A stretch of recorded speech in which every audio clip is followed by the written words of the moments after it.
రాష్ట్రంలో అర్హులైన ప్రతి కుటుంబానికి ప్రభుత్వ పథకాలు వర్తించేలా డిజిటల్ ఫ్యామిలీ కార్డు రూపొందిస్తోంది రేవంత్ ప్రభుత్వం. ఉమ్మడి నిజామాబాద్ జిల్లాలో పైలట్ ప్రాజెక్ట్ కింద పూర్తి సమాచారంతో కుటుంబ సర్వే నిర్వహిస్తున్నారు అధికారులు. మరింత సమాచారాన్ని మా ప్రతినిధి రాజేష్ అందిస్తారు. ప్రభుత్వం ఫ్యామిలీ డిజిటల్ కార్డ్ని ప్రక్రియ ప్రారంభించింది. ఇప్పటికే కొన్ని నియోజకవర్గాలకు సంబంధించి కొన్ని ప్రాంతాల్లో సర్వే చేస్తుంది. కుటుంబ సభ్యులకు సంబంధించిన వివరాలు తీసుకుంటుంది. దానికి సంబంధించిన వివరాలు ఎట్లా తీసుకుంటున్నారు, ఎలాంటి సమస్యలు ఎదురవుతున్నాయి అనేది డిప్యూటీ కమిషనర్ సార్ అన్నారు. సార్ చెప్పండి, ఇప్పటివరకు పైలట్ ప్రాజెక్ట్ కింద తీసుకున్నారు. ఇప్పటివరకే రాష్ట్ర ప్రభుత్వం ఫ్యామిలీ డిజిటల్ కార్డ్స్ కోసం ఏర్పాటు చేస్తుంది. ఎట్లా ఇప్పుడు ప్రభుత్వ ఆదేశాల మేరకు ఫ్యామిలీ డిజిటల్ కార్డు తయారు చేయడానికి మనకు నిజామాబాద్ మున్సిపల్ కార్పొరేషన్లో అర్బన్ ఏరియాలో 2 డివిజన్లు సెలెక్ట్ చేయడం జరిగింది. అందులో ఒకటి డివిజన్ నెంబర్ 38, ఇంకోటి డివిజన్ నెంబర్ 45, ప్లస్ రూరల్కి సంబంధించి డివిజన్ నెంబర్ 3 సెలెక్ట్ చేయడం జరిగింది. దీంట్లో ఒక్కొక్క డివిజన్ని మేము ఒక 10 భాగాలుగా డివైడ్ చేశాము. ఈ 10 భాగాలకి ఒక సర్వే మెంబర్, అంటే సర్వే టీం ఒక పర్సన్ ఉంటాడు, ప్లస్ వాళ్ళపైన ఒక సూపర్వైజర్ ఉంటాడు. Supervisor in the cadre of MPDO, tahsildar, అలా సూపరింటెండెంట్ ఆ క్యాడర్లో వాళ్ళని వేస్తాము. అంటే పర్ఫెక్ట్గా సర్వే జరగాలనే ఉద్దేశంలో. అట్లాగే ఈరోజు అక్కడ 45లోను, ప్లస్ ఇక్కడ డివిజన్ 38లోను, అక్కడ డివిజన్ 3లోను ఈరోజు స్టార్ట్ అయింది. దీంట్లో ఏదైతే 10 భాగాలుగా డివైడ్ చేసేసి జాగ్రఫికల్గా డివైడ్ చేసాము. జాగ్రఫికల్గా డివైడ్ చేసిన తర్వాత ఈచ్ హౌస్కి మా సర్వే టీం వెళ్తుంది. సర్వే టీం వెళ్ళిన తర్వాత ఫస్ట్ ఏం చేస్తామంటే, గవర్నమెంట్ మాకు ఆల్రెడీ ఒక డేటా ప్రొవైడ్ చేసింది. ఈ డేటాలో వాళ్ళు ఉన్నారా లేదా అనేది with reference to mobile number and as well as వాళ్ళ నేమ్ తోటి ముందు సాఫ్ట్వేర్లో సెర్చ్ చేస్తాము. ఇవి వాళ్ళు సెర్చ్ చేస్తే దానికి ఆ పర్టికులర్ ఒక హౌస్ నెంబర్లో ఒక 4 ఉన్నారు అని చెప్పి మనకు తేలినప్పుడు ఆ 4 ఇప్పుడు యాజ్ ఇట్ ఈజ్గా అందులో ఉన్నారా లేదని ఒక ఎంక్వైరీ చేస్తాము. అంటే ఉంటేనేమో యాజ్ ఇట్ ఈజ్గా రీటైన్ చేస్తాము.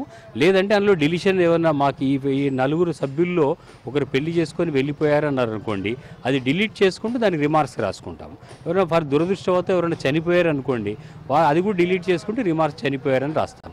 అలాగే ఆ కుటుంబంలో కొత్తగా యాడ్ అయిన వాళ్ళు, అంటే గతంలో ఉన్న డేటాకి ఎవరైనా యాడ్ అయ్యి ఉంటే ఇట్లా, అంటే కొత్తగా పెళ్ళి రావచ్చు, వాళ్ళ పిల్లలు పుట్టవచ్చు, ఇలాంటిది ఏమైనా ఉంటే కొత్తగా యాడ్ చేస్తాము. అదే కుటుంబంలోనే యాడ్ చేస్తాం. ఏ కుటుంబానికైనా కూడా కుటుంబ పెద్దగా అందులో ఉండే మహిళను మాత్రం తీసుకుంటున్నాము. ఆ మహిళకి relation husband, children, father in law, mother in law, అలా మేము డేటా తీసుకుంటాం. ఆ డేటాలో బాగా ముఖ్యంగా ఏంటంటే ఫస్ట్ హౌస్ హోల్డ్ నేము, తర్వాత వాళ్ళ స్టేటస్, అంటే house head of the family, తర్వాత వాళ్ళ జెండర్, తర్వాత వాళ్ళ మొబైల్ నెంబర్, వాళ్ళ ఆధార్ నెంబర్. ఎగ్జిస్టింగ్ డేటాలో కరెక్ట్గా ఉంటే అది మేము ఓకే చేసేస్తాము. ఎగ్జిస్టింగ్ డేటాస్లో ఏమైనా తప్పులు ఉంటే కూడా ఈ టైంలో కరెక్షన్ చేస్తాము. ఇప్పటివరకు ఈ సర్వే అంతా మీ రిపోర్ట్ ఎప్పటివరకు ప్రభుత్వానికి ఉన్నారు? అంతేకాకుండా రాష్ట్ర వ్యాప్తంగా కూడా చాలా కుటుంబాల్లో చనిపోయిన వాళ్ళు చూపెట్టలేదు. అప్పుడు ఇప్పటివరకు కంటిన్యూషన్ పథకాలు కూడా అలాగే అమలు అవుతున్నాయి. అలాగే పుట్టిన పిల్లలు కూడా యాడ్ కావడం లేదు. ఇవన్నీ సమస్యలు వచ్చాయి సార్.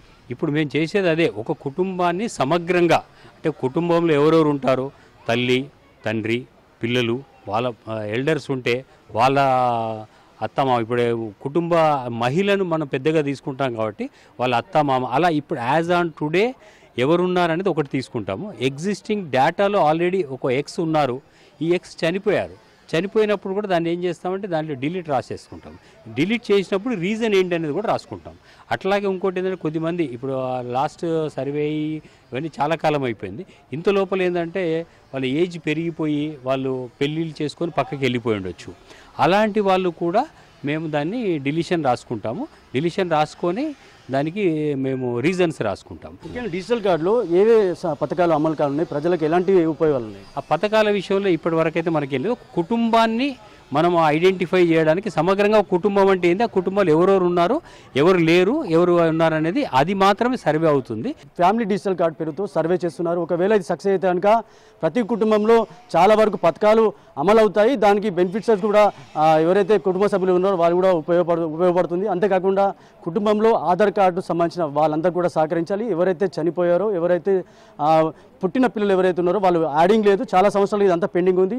ఈ సర్వే ప్రకారం ఇది సక్సెస్ అయితే కనుక నిజంగా కుటుంబ సభ్యులంతా కూడా చాలా సంతోషంగా ఉంటారని చెప్పి కూడా అధికారులు చెప్తున్నారు. కెమెరా పర్సన్ సందీప్తో రాజేష్, బిగ్ టీవీ.